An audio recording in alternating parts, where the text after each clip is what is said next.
those two words are something that at AAHOA that we are always striving for.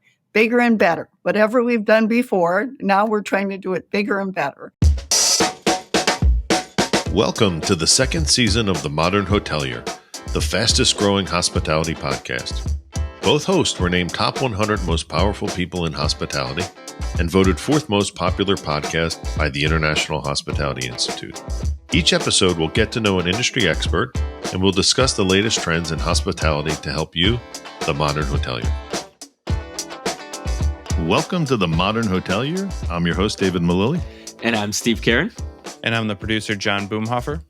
This episode is brought to you by GAIN, Growth Advisors International Network.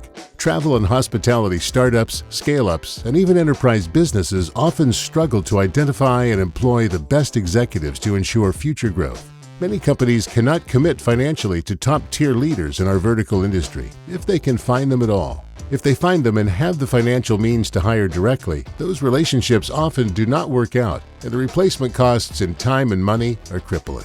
Hiring a consultant comes with its own risk. They tend to be lone wolves, transactional, overly focused on finding their next gig, and often have no experience with the travel and hospitality industry. A different approach alleviates these challenges, offering top-tier talent as advisors within a travel and hospitality hub, where businesses innovate and grow by easily identifying and engaging multidisciplinary executives from our industry. Introducing GAIN, Growth Advisors International Network. To learn more about GAIN, visit gainadvisors.com. Steve, who do we have on the program today? Yeah, David. Today we have on Laura Lee, the president and CEO of the Asian American Hotel Owners Association. Laura was a highly accomplished attorney for 25 years and was also AAHOA's general counsel and vice president for fair franchising and government affairs before becoming the president and CEO. Welcome to the show, Laura. We're happy to have you here. Well, thank you so much. It's such an honor to be joining you today. Thank you. So we're going to go through a couple of different areas. We're going to ask you some quick hitting questions. We're going to learn a little bit about your personal life, get into your career, and then we're going to ask you some industry topics. Okay, excellent. Okay. So the first one, what was the worst job you ever had? Actually, I love to work, so I have never had a bad job. But I will share that when I was growing up, my father had a car dealership, and this was in a very small town in Iowa. And so I was asked to not only clean the 20-foot showroom windows, which was fine, but probably the worst was cleaning the local farmers' pickups and cars, which sometimes contained all types of things in the back seat and also the back of the pickup. So that was probably, yes, one of the more difficult ones. Okay. Are you a morning or a night person? Definitely a night person. Okay. If you had to delete all the apps on your phone except for 3, what 3 apps would you keep? Oh, that's a tough one. I would say I would keep the iPod app because I love to keep up with the podcasts and that type of thing. I would definitely keep as well, and I don't know if this is necessarily an app, but, all the photos, where you can do everything with your photos and keep those. So that would be important to me. And then probably the third one would be Cash App of all things. What emoji do you use the most when you're texting? Probably the happy face. Got it. Who's your favorite singer or band? Oh, I have so many. I would struggle to choose one. I would probably say Elton John, only to the extent I went to an amazing concert where he signed autographs for me. His lead guitarist threw me his guitar pick because we had front row seats. So just that personal connection made all the difference. What's the favorite place you've ever traveled to? I would have to say India is at the top of the list. I mean, India is absolutely incredible. You experience so much in a short time. If you had your own talk show, who would your first guest be? You, of course. Yeah, that's a good answer. All right. If you had a time machine and you could either travel back in time or into the future, which way would you go and what year would you go to? Oh, I would go into the future, and I do not know what year I would go to. I would probably choose 100 years from today, just because we have no idea what that will look like, and I'd be curious to see where we are. Awesome. Love that. Thank you so much. So now we're going to get into more of your personal details, what makes you tick, things like that. So you actually grew up, was it Sioux Center, Iowa? Is that where you grew up? Yes. And how did that shape you into who you are today? Yes. Well, I mean, Sioux Center, we had all of 5,000 people, and we essentially had no crime. And I grew up in a very loving, supportive family. It was actually also a very religious community. And so there were a lot of strong bonds. And I think another interesting thing, too, is really everybody knew everything you did. And so you just maybe were more accountable because as a result. And I think that really shaped kind of my level of responsibility, but also just this concept that when you grow up in a small town and you are in a small high school, you really think you can do anything in the world, right? There's no limitations. And so I think that also helped to shape it, that I saw no limits on where I could go or what I could do. I love that. And it was a pretty big Dutch community, wasn't it? Yes, 100% Dutch. So my maiden name is Van Velzen, but we would often laugh the entire phone book. Back in the day, we had phone books. The entire phone book was V's. It was Vans, Vandas, Vanders, Vandens. So it was definitely a very strong Dutch community. So you graduated University of Iowa, high distinction, and then you graduated with law, high distinction.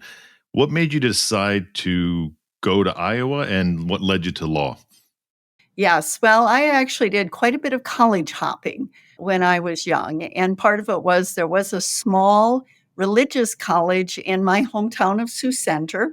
It was called Dort College after the canons of Dort, which was kind of a religious connection with our Christian Reformed Dutch church. And so my sisters had graduated from there. Of course, the family supported this college. And I went there my first year and begged my parents to allow me to go elsewhere so I could experience and see the world. Went off actually to the University of Iowa for a year. My parents bribed me to come back. I came back to Dort, lasted an entire semester, and then I went off to what was called the Chicago Metro program. And so it was students from small colleges in the Midwest, and we lived and worked in Chicago for a semester. So that really kind of opened my eyes too on what it was like to live in a city. And then I stayed in Chicago, went to Columbia College for a semester. And of course, you can imagine there's all kinds of stories with that as well. But in the end, decided it was time to graduate. So I went back to the University of Iowa to graduate. And so, really had a strong connection with that.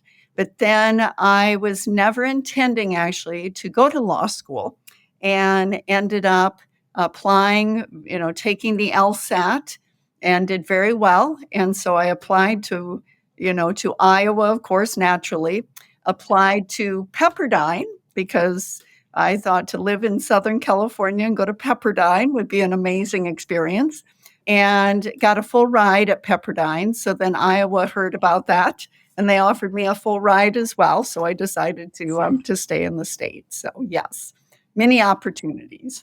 That's great. And so before law, we understand your passion was news. You did an internship in Cedar Rapids. What was your connection to news? What really kind of made you be passionate about that? Well, and I think, when I was in college, again, I was doing so much college hopping, but I really saw the impact of news. And I worked as a DJ in a couple like radio stations, student run radio stations, and I had an opportunity to serve as an intern on the production side for the telecast of Iowa basketball games. And so I was kind of dancing around the news area. And what really kind of then triggered it is when I went to Chicago and did an internship, I was at the ABC television station in Chicago. And I'll share with you, this was so many decades ago that on the floor below the newsroom where I was interning, there was a brand new talk show host that no one had heard of, and her name happened to be Oprah Winfrey. And so we as interns would sneak downstairs because she was commanding pretty big guests at the time. And just being in that environment, I loved the news and wanted to be a television reporter and anchor woman. So that's how I ended up then returning to Iowa and working in this small station in Cedar Rapids as part of that journey. Very cool. That's awesome. So another one of your passions currently is serving women and children in poverty-stricken areas of the world. You mentioned India was one of your favorite places you've been, but what different, countries have you been to help those women and children in need? Yes, well, two countries. One was, I think this desire was really born out of a trip to Morocco when I was in law school. And I went with a girlfriend and a colleague, and we went to Morocco, and I probably saw some of the worst poverty I had ever seen in my entire life. And it really touched my heart to see how some of these women and children, especially living in these conditions, in some of the poorest neighborhoods. It was really quite heartbreaking. And, I've been to India twice, actually both times with charitable organizations, and actually requested the organizers to show me some of these neighborhoods again. And, it just breaks your heart. And then the third is Africa. I've been to a couple places in Africa as well where, they're at the point where if they don't get a meal that day, they could be gone. And so it just, we are so incredibly blessed in this country. And, it's then raises a question on what can we do to really serve those who have, so little and are just looking to survive. So, Yeah, really puts into perspective how lucky we are here, with all the yes. resources and everything like that. Awesome. Well, thanks so much for that. And now we're going to dive into a little bit more into your career, how you got to become the president and CEO of AAHOA. But you fell in love with law when you got to clerk, was it for two law firms in Dallas? I'm just wondering what made you fall in love. Yes. Well, and it was one of these things, like I said, my goal was really to be a television anchor woman, news reporter. And when I was working at this small station in Cedar Rapids, KGAN, of course, I was so young. And so they would send me to do these stories like the new baby animals at the zoo or the balloon demonstration at the local college. And I just kept thinking they are not taking me seriously. So I decided to go to law school because I thought maybe I could be a legal correspondent. And then I had the great blessing after my first year of law school, my brother-in-law, who's an attorney, encouraged me to seek to do a clerkship or an internship after my first year. Most law firms only accept second-year law students because it's kind of an opportunity to see if it's somebody they would want to work with and hire. And so my brother-in-law encouraged me just to apply to different law firms. Back in the day, this was before email and everything else. So I actually sent out letters to every law firm in every city that I had ever considered living, including Dallas. And two firms came back and said that if I was interested in serving as a summer associate during my second year, after my second year, they'd be more than happy to interview me. And I contacted them and said, hey, I'm going to be in town. Could I just stop in? And through that process, actually, they both offered me a half a summer. So I was able to then go and work in these different departments in the law firm and absolutely fell in love with the law and what it meant and how they worked with their clients and really made a difference. That's awesome. And eventually you ended up being the general counsel and vice president for AAHOA. And I believe you're there for 8 years. What was that experience like?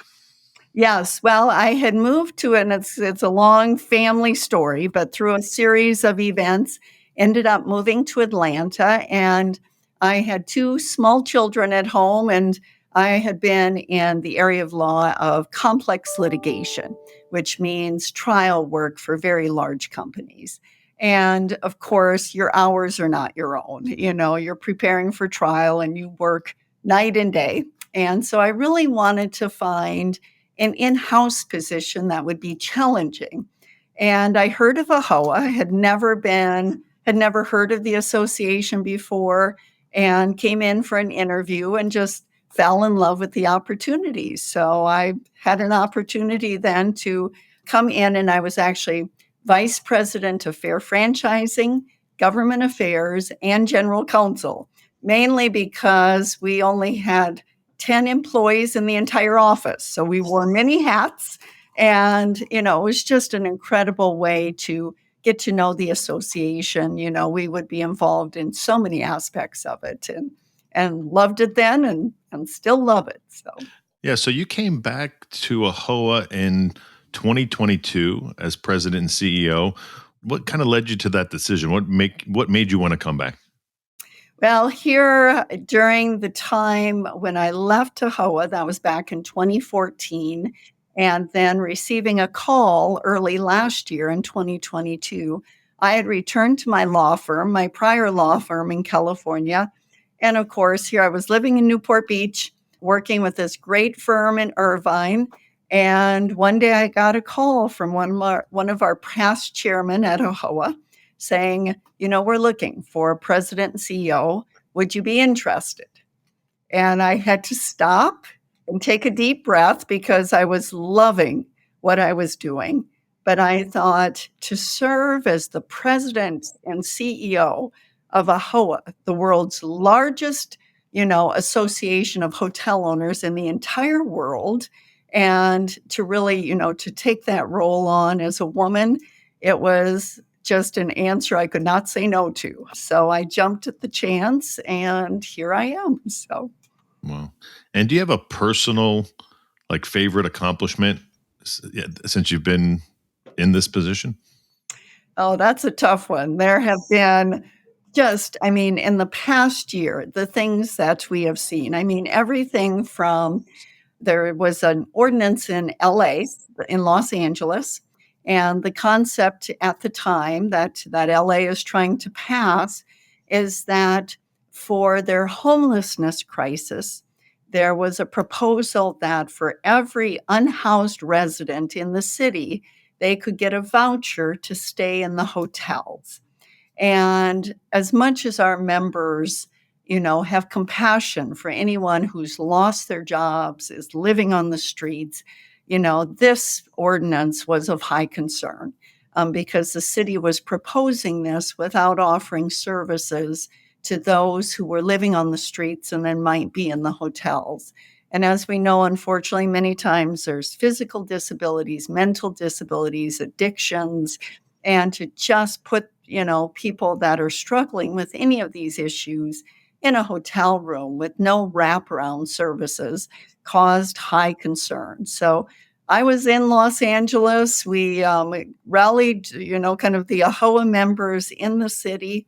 And the city thankfully kind of understood that this probably was not a good idea. And instead of passing the law that day, they sent it to the voters. So this will come up next year for the residents of LA. But this particular bill raised so much attention that on day 100 of my new position as president and CEO of AAHOA, suddenly I was being interviewed on CNN Live because, like I said, it was such national attention.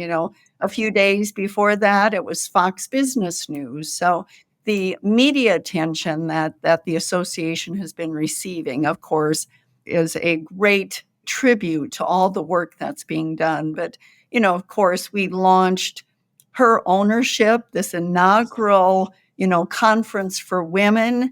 And, it was one of the great tributes to all the work of the women that have got together and have been pushing for this for so many years. And then to be president and CEO at the time of this inaugural launch, of course, was quite a tribute, was quite an honor. And we're also making great headway with fair franchising legislation. We're seeing advances there too. There's so many things that are happening across the board. And I have to say too, probably one of my proudest, issues is just the fact that we're assembling a team of the best here in the AAHOA office, and to see them, really take the ball and run with it. And I'll use one example as well. Our AAHOA Con, our big conference in Los Angeles, I gave the team instructions to ensure it was spectacular. And oh my goodness, they blew it out of the park. So, historic record sales on the trade show floor, amazing speakers. So it's just been, every time I turn the corner, it's something else that, is just really quite remarkable to see all the achievements that have come forward in this past year.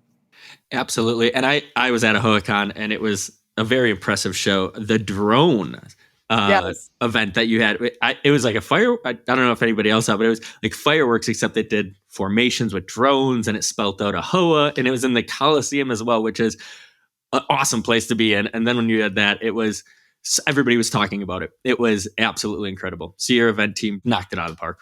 Yes, I agree. And that was kind of event after event. We were just hearing rave reviews.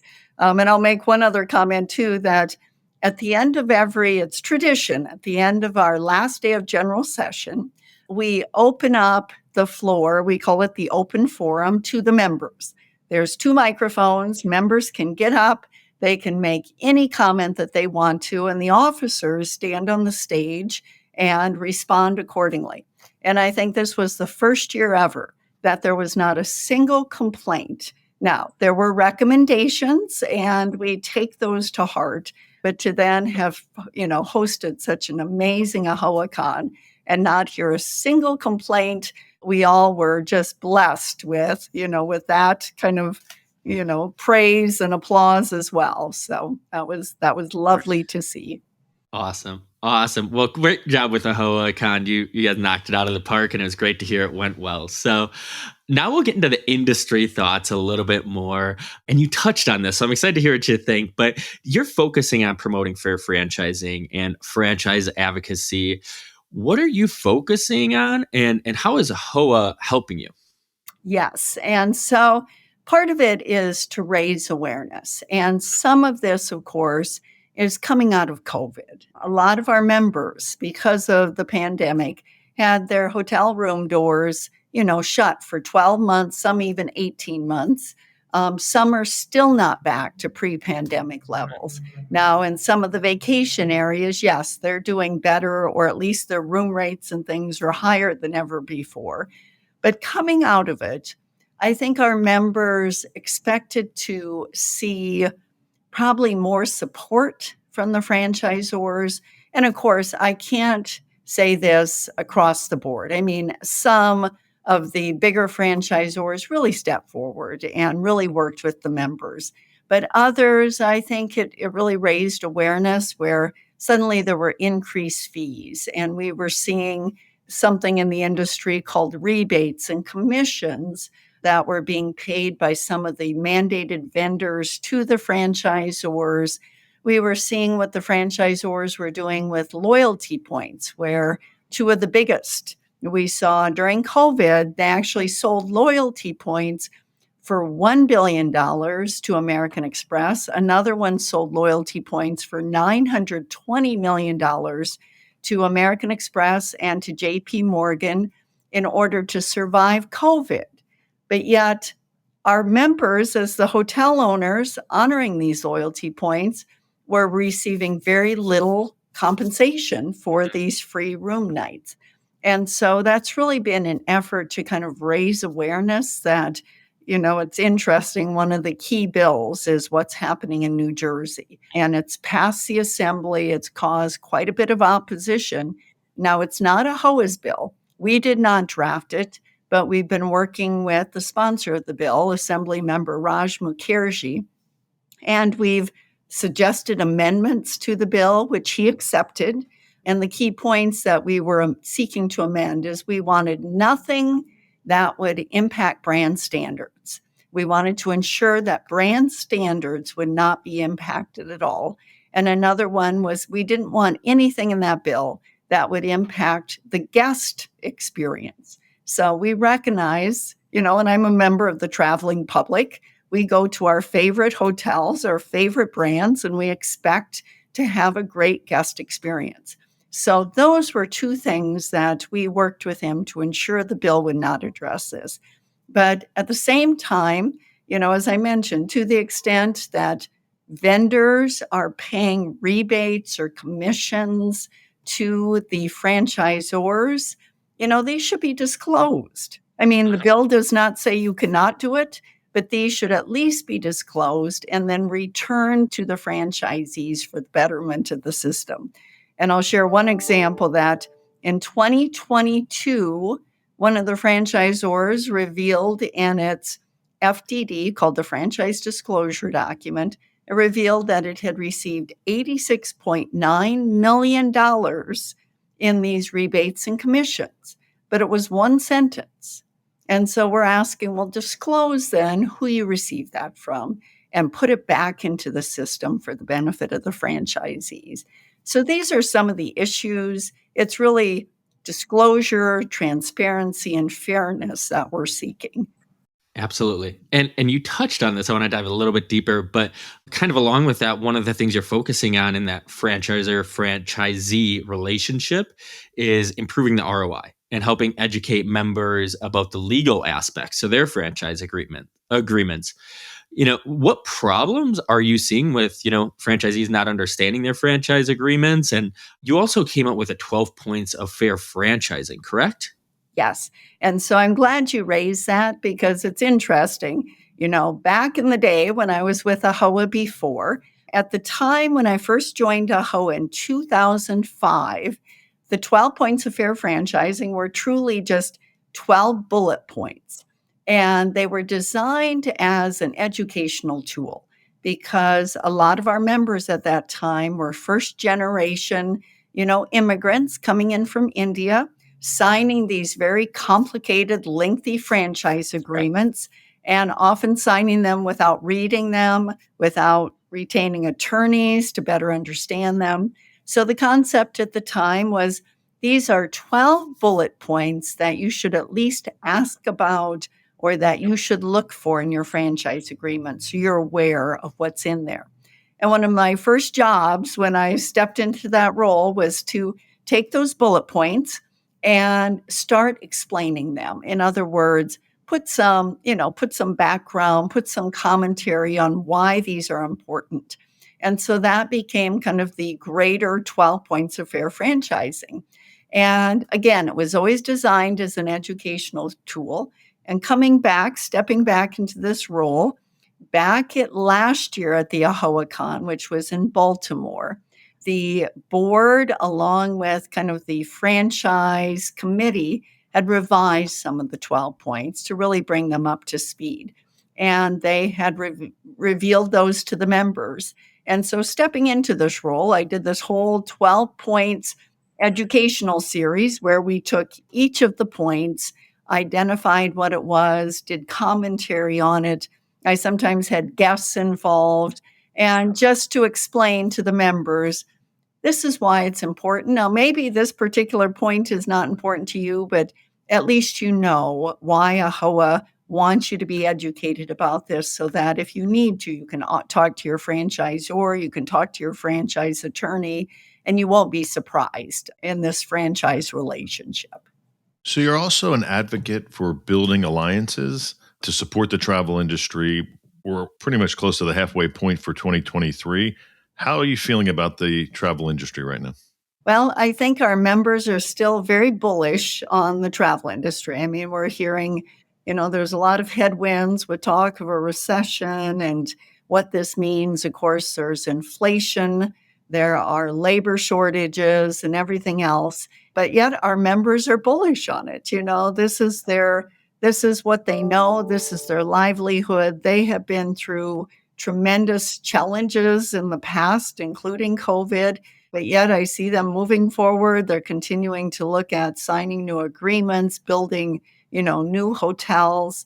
I am seeing a bit of a trend where a lot of our members are looking at getting into independent hotels. So we are really starting to focus more on even hosting an IndieCon which would be a separate event for independent hoteliers. But where I'm going with this is, yes, I've always heard it said that if you want anything done in Washington, D.C., you have to form a coalition, right? And so we are continuing to looking at doing that and finding like-minded associations, especially in some of these areas that are key. Two things that we're really trying to move forward in Washington, D.C. One is with the SBA. Right now, for 504 SBA loans and the 7 series, it's a $5 million limit on the SBA loans. And that was set back more than 10 years ago. And over those 10 years, of course, with everything that's happened, including inflation, it's hard for small business owners to do much with $5 million. So we're really pushing for a $10 million loan limit. So, and the other, of course, is the labor shortage. And so we join with so many in the industry, as well as other small businesses across the country, and saying, we need increased H-2B visas. We actually are working with several members of Congress in forming what would be called an H-2C visa, which would bring in additional, out of country or foreign workers. So we're looking at all types of opportunities to kind of increase the labor force. And that's really where coalitions are being formed. Right. Well, you read our mind, because that was pretty much the next question. So I'm not going to read that. But so you met with Congress. You just touched on some great points on how we're trying to address and help the labor side of things. How was your message received?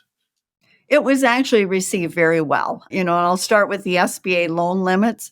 I would say on both sides of the aisle, everybody was nodding their head yes, because they understand, $5 million, in today's dollars, especially if you're trying to renovate a hotel or build a new one, likely that would not, get very far. So now it's a matter of kind of getting together and determining the next steps and creating a roadmap, to make that happen.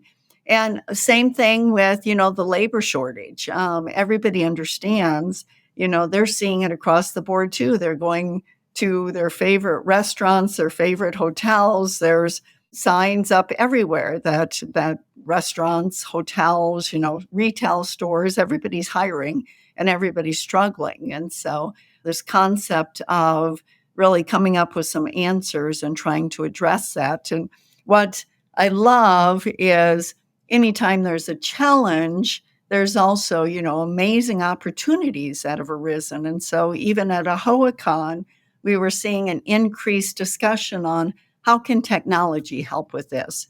How can robotics make a difference? We saw robots, going across kind of the trade room floor, as trade show floors, as there were opportunities for maybe using robots to deliver room service or robots to vacuum the floors. I think the one area where we're all still kind of scratching our head, although I'm understanding companies are starting to look at this, is how can you use robots to make beds? I think that's still the one area that they still have not perfected, but, it's definitely on everybody's mind at this point.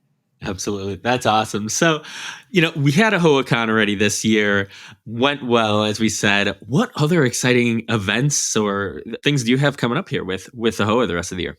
Yeah, so we do have another Her Ownership Conference, and that is going to be in Dallas this year. And so we're looking for that to be bigger and better. I mean, I think those two words are something that at AAHOA that we are always striving for. Bigger and better. Whatever we've done before, now we're trying to do it bigger and better.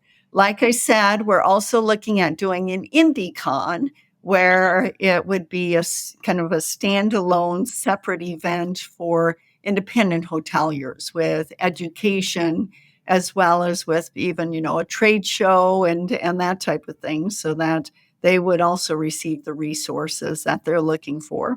We are looking at putting together something for our young professionals. We're coming up with the branding now. I believe it's going to be Hype with the YP, for the young professionals. And again, it would be based on ownership opportunities. So we will be doing another fall, and it's called FNAC, but it stands for Fall National Advocacy Conference. And this would be to fly in our board members, all of our ambassadors to Washington, D.C. And this year we're looking at expanding that again. But again, it's to meet with members of Congress and really highlight the work that we're doing in D.C. So we will continue to promote that. So we're, looking at other opportunities as well. We have several big board meetings coming forward, both in August as well as at the end of the year. So AAHOA, we have so many events. We have regional meetings, 22 regional meetings, hundreds of town halls. We have, I believe, 5 golf tournaments that we are sponsoring, as well as we're starting to get into volleyball tournaments because that is a big area for AAHOA. And we've even kicked around the idea of starting to sponsor cricket tournaments, although we have not yet gotten to that point. So that may be here in the future. Well, if you ever get into the pickleball space, let me know. Pickleball, yeah. Yes, I'm seeing that as the newest trend. I have not gotten into that, but I'm starting to see more and more. It's addictive. Yes. So for those who are listening or watching, take us through the benefits of being a member of AAHOA and how do hoteliers get involved if they're not already involved? Yes, well, for our members, one of the greatest benefits of being with AAHOA is just the networking and the education and, of course, the events. And we do hear that from our members, that is one of the main reasons that they get involved with AAHOA. If I'm an AAHOA hotelier and I have any sort of challenge, they find that going to these events and talking to others that have been there before and have experienced it, that those are some of the greatest value that they receive is to be involved and learn kind of what the resources are.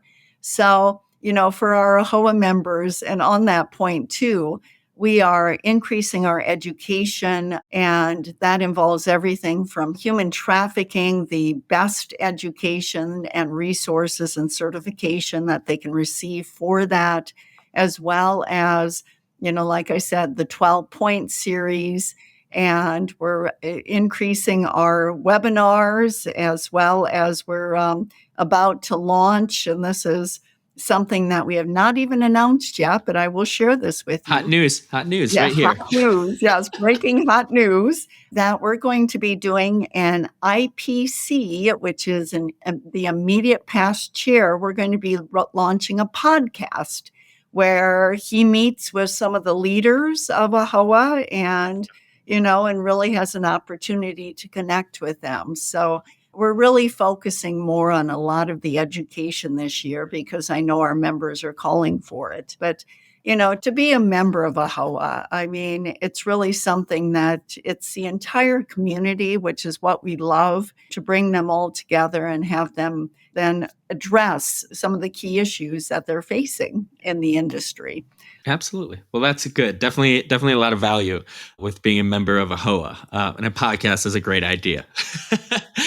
So now John, our producer, has actually been sitting and listening this whole time. He's got the final question here for you. So John, I'm going to let you take it away for John's final question here. All right. So it's fun hearing about you growing up in Iowa and where you traveled for college, and then also some of the charitable work you did across the world. That made me really curious about what is your most memorable or favorite travel or hospitality experience that you've ever had? Oh, yes. Well, that is a great question. So I will share with you that my birthday is actually December 12th, and I was born in 1962. So you can quickly do the math. But in 2012, so suddenly it was my birthday on 12/12/12. And I knew I had to do some special event, right? So first I was thinking, well, 12, should I go somewhere for lunch or, at midnight? And I thought, no, that's boring.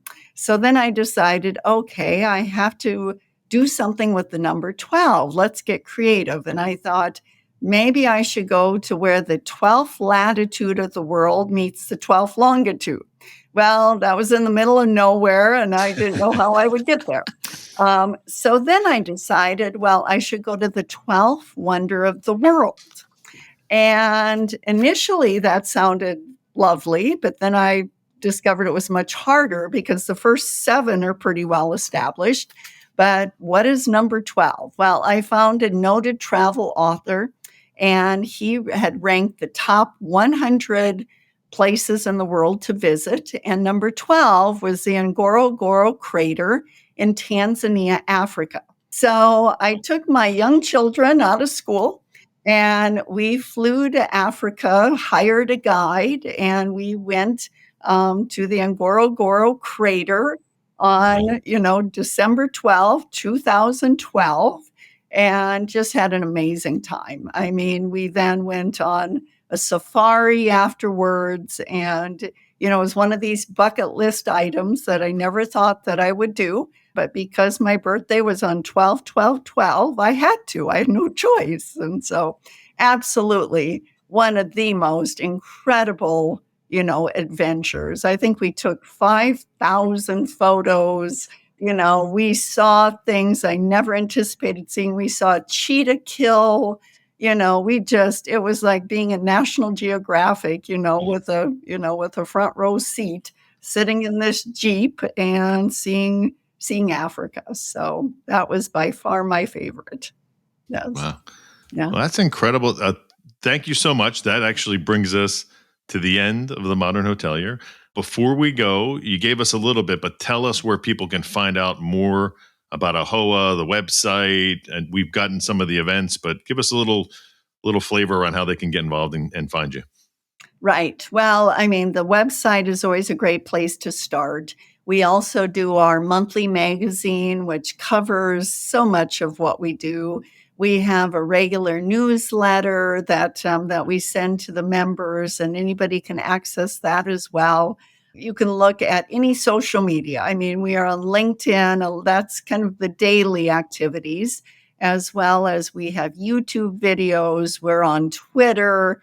So yes, I mean, just look up AAHOA and you will find it all over.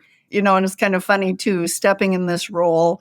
I'll share this kind of one little comment too, that when I was with my law firm, I maybe posted on LinkedIn maybe once or twice a year.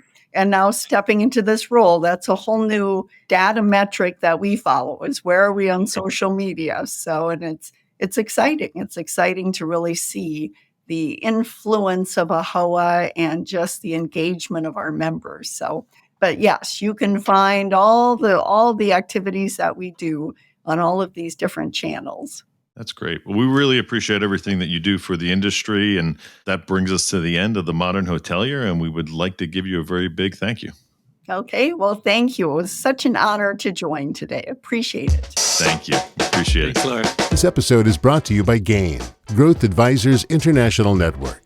Travel and hospitality startups, scale-ups, and even enterprise businesses often struggle to identify and employ the best executives to ensure future growth. Many companies cannot commit financially to top-tier leaders in our vertical industry, if they can find them at all. If they find them and have the financial means to hire directly, those relationships often do not work out, and the replacement costs in time and money are crippling. Hiring a consultant comes with its own risk. They tend to be lone wolves, transactional, overly focused on finding their next gig, and often have no experience with the travel and hospitality industry. A different approach alleviates these challenges, offering top-tier talent as advisors within a travel and hospitality hub, where businesses innovate and grow by easily identifying and engaging multidisciplinary executives from our industry. Introducing GAIN, Growth Advisors International Network. To learn more about GAIN, visit gainadvisors.com. You made it to the end of the Modern Hotelier. Thanks for listening. The Modern Hotelier is produced by Make More Media. Make sure to like and subscribe if you're watching on YouTube, or follow wherever you get your podcasts. If you know of a guest or sponsor that would be a good fit, feel free to email us at hello@themodernhotelier.com. Thanks and have a great day.